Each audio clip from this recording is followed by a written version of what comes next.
Calculus Unit 2, Lesson 2, Basic Differentiation Rules. So fortunately, we don't have to use the definition of a derivative very often, which is in terms of the limit.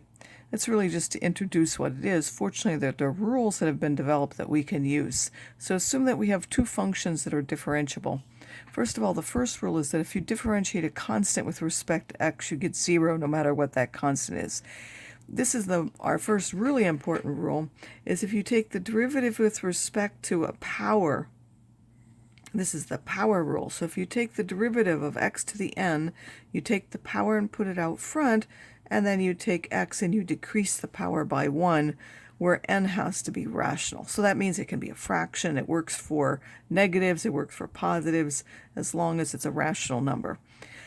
And therefore, if you take the derivative with respect to x, you just get 1, because you've decreased the power by 1 gives you x to the 0, simply gives you 1.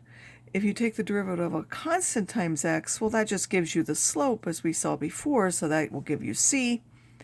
If you take the derivative of a constant times the function, it will turn out to be the constant times the derivative. So if you have the power rule and this happens to be a power, you simply take the c times the power and then decrease by 1. If you have the derivative of sum of functions, it's just the sum of the derivative. If you have the derivative of difference, it's just the difference of the derivatives. Note that there is no product or quotient here. They'll have different rules that we need to develop later. If you take the derivative of the sine, it's the cosine, and the derivative of the cosine is minus the sine. So again, we'll see this later, but all of the cosine, the co-ones, cosine, cosecant, cotangent, will end up with a negative with their derivative. So the derivative of the sine is the cosine, the derivative of the cosine is the minus sine. Make sure that you memorize those two.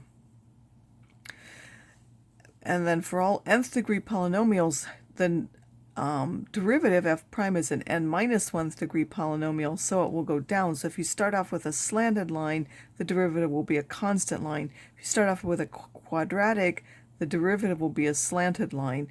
If you start off with a cubic, the derivative will be a quadratic function, and so on. So examples of those derivatives are, if you have y equals 12, well, that's a constant function, so the derivative is 0. If you have y equals x to the 7th, then the derivative of that, you take the power out in front as 7 and then decrease it by 1, that's x to the 6th. If I have something like this, I have to first rewrite as a power, so that's x to the minus 5. Its derivative will be now the minus 5 out in front, and then decrease that by 1 will give you x to the minus 6. Then you will rewrite it with the power in the bottom as a positive. The fifth root of x is x to the 1/5, so the derivative of that function will be to take the 1/5 out front, and then x, you decrease that by 1, that's minus 4/5. For these here, this happens to be quadratic, and it's a sum of functions, so I can just take the sum of the derivatives. So the derivative of the first one, I take that minus 2 times the 2 is minus 4, then I decrease it by 1 will be power 1. This is a constant times a function, so I just get the constant, and then this is a constant, so it has a derivative of 0. Y equals x squared minus 1/2 the cosine of x. Of course, the derivative of this is a power, so I use the power rule. That will give me 2 to the x. Minus 1/2 of cosine, well, this is a minus 1/2 times whatever the derivative of the cosine is, which is minus the sine. Those two negatives, of course, will give a plus. Y equals 1 over x minus 3 sine of x, x to the minus 1, minus 3 sine of x. I have to rewrite that as a power first.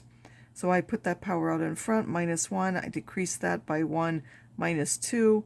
And then derivative of the sine is cosine, so that will be minus 3 cosine of x, which I can then rewrite.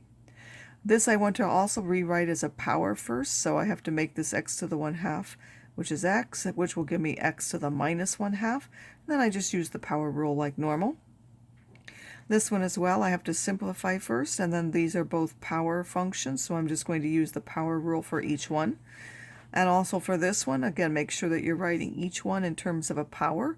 Those are the only rules that we have, so if it's not sine or cosine at the moment, you have to rewrite it as a power first. There will be other rules later that we'll be able to use, but for now, that's our one main rule, the power rule. I rewrite those and then simply use the power rule for each one of those.